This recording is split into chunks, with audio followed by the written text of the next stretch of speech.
2017 ಮತ್ತು 18ನೇ ವಿಧಾನಸಭೆಯ ರಿಸಲ್ಟನ್ನು ನಾವು ಹೋಲಿಕೆ ಮಾಡಿದಾಗಲೂ ಕೂಡ NDA ಕಳೆದ ಬಾರಿಯ ರೆಕಾರ್ಡನ್ನು ಬ್ರೇಕ್ ಮಾಡಿ ಮುನ್ನುಗ್ತಾ ಇರುವಂಥದ್ದು ಗೋಚರಿಸ್ತಾ ಇದೆ. ಇಲ್ಲಿ ರಮೇಶ್ ಬಾಬು ಅವರೇ, ಎರಡೆರಡು ಯಾತ್ರೆಗಳು ಬಿಹಾರದಲ್ಲಿ ನಡೆದಿದೆ. ವಿಶೇಷವಾಗಿ ರಾಹುಲ್ ಗಾಂಧಿಯವರೇ ಯಾತ್ರೆಯನ್ನು ನಡೆಸಿದ್ದಾರೆ. ಇಷ್ಟೆಲ್ಲ ಆದ ನಂತರವೂ ಕೂಡ ಬದಲಾವಣೆಯನ್ನು ತರೋದಕ್ಕೆ ಹಾಗಾದರೆ ಯಾಕೆ ಸಾಧ್ಯ ಆಗ್ತಿಲ್ಲ ಅಂತೇಳಿ ಅನಿಸುತ್ತಾ, ಅಥವಾ ಈ ರೀತಿಯಂಥ ರಿಸಲ್ಟ್ ಬಂದರೆ?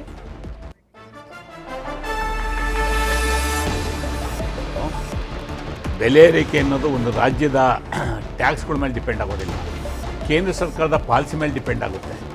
ಇವತ್ತೇನಾದ್ರು ಈ ದೇಶದಲ್ಲಿ ಬೆಲೆ ಏರಿಕೆ, ಅಗತ್ಯ ವಸ್ತುಗಳು ಬೆಲೆ ಏರಿಕೆ ಆಗಿದೆ ಅಂದರೆ ಅದಕ್ಕೆ ಕೇಂದ್ರ ಸರ್ಕಾರದ ಕಾರ್ಯಕ್ರಮಗಳು, ಕೇಂದ್ರ ಸರ್ಕಾರದ ನೀತಿಗಳು ಜನಕ್ಕೆ ಗೊತ್ತಿದೆ. ಅದು ನಾನು ಅದ್ರ ಬಗ್ಗೆ ಚರ್ಚೆ ಮಾಡೋಕ್ಕೆ ಹೋಗಲ್ಲ. ನಾವೇನೀಗ ಬಿಹಾರದ ನಾವು ಚರ್ಚೆ ಮಾಡ್ತಾ ಇದ್ದೀವಿ. ನೀವು ಬಿಹಾರದ ಇಂದಿನ ಎಲೆಕ್ಷನ್ಗಳು ನೋಡ್ಕೊಂಬನ್ನಿ.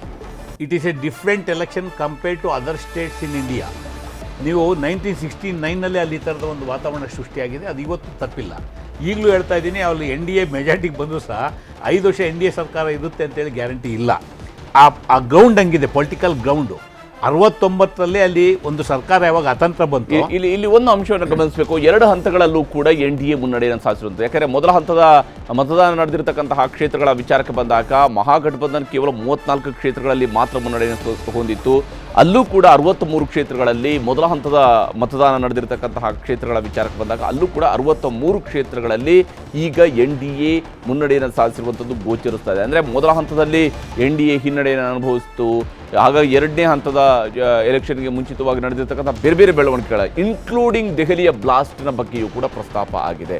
ಅದರಿಂದಾಗಿಯೇ ಬ್ಲಾಸ್ಟ್ ಆಯಿತು, ಆ ಬ್ಲಾಸ್ಟ್ ಕೂಡ ಇದೇ ಕಾರಣಕ್ಕೆ ಅನ್ನುವಂತಹ ರೀತಿಯಲ್ಲೂ ಕೂಡ ಚರ್ಚೆಗಳಾಗಿದ್ದಾವೆ ರಾಜಕೀಯವಾಗಿ. ಆದರೆ ಮೊದಲ ಹಂತದಲ್ಲೂ ಕೂಡ NDA ಮುನ್ನಡೆಯನ್ನು ಸಾಧಿಸಿತು. ಎರಡನೇ ಹಂತದಲ್ಲೂ ಕೂಡ NDA ಮುನ್ನಡೆಯನ್ನು ಸಾಧಿಸಿದೆ. ಮೊದಲ ಹಂತದಲ್ಲಿ MGB ಕೇವಲ 34 ಕ್ಷೇತ್ರಗಳ ಮುನ್ನಡೆಯನ್ನು ಹೊಂದಿತ್ತು. ಎರಡನೇ ಹಂತದಲ್ಲಿ MGB ಕೇವಲ 32 ಕ್ಷೇತ್ರಗಳಲ್ಲಿ ಮುನ್ನಡೆಯನ್ನು ಹೊಂದಿದೆ. ಹಾಗಾಗಿ ಬಹಳ ವ್ಯತ್ಯಾಸಗಳು ಎರಡೂ ಕಡೆಗಳಲ್ಲಿ ಕೂಡ ಗೋಚರಿಸ್ತಿಲ್ಲ. ಮೊದಲ ಹಂತದಲ್ಲಿ JDU ಹೆಚ್ಚಿನ ಕ್ಷೇತ್ರಗಳಲ್ಲಿ ಸ್ಪರ್ಧಿಸಿತು. ಎರಡನೇ ಹಂತದಲ್ಲಿ BJP ಹೆಚ್ಚಿನ ಮತಕ್ಷೇತ್ರಗಳಲ್ಲಿ ಚುನಾವಣೆಯನ್ನು ಎದುರಿಸಿತ್ತು. ಎರಡೂ ಕಡೆಗಳಲ್ಲೂ ಕೂಡ NDA ಉತ್ತಮವಾದಂತಹ ಮುನ್ನಡೆಯನ್ನು ಸಾಧಿಸಿರುವಂಥದ್ದು ಸ್ಪಷ್ಟವಾಗಿ ಗೋಚರಿಸ್ತಾ ಇದೆ ಈ ಬಾರಿಯ ಚುನಾವಣೆಯಲ್ಲಿ.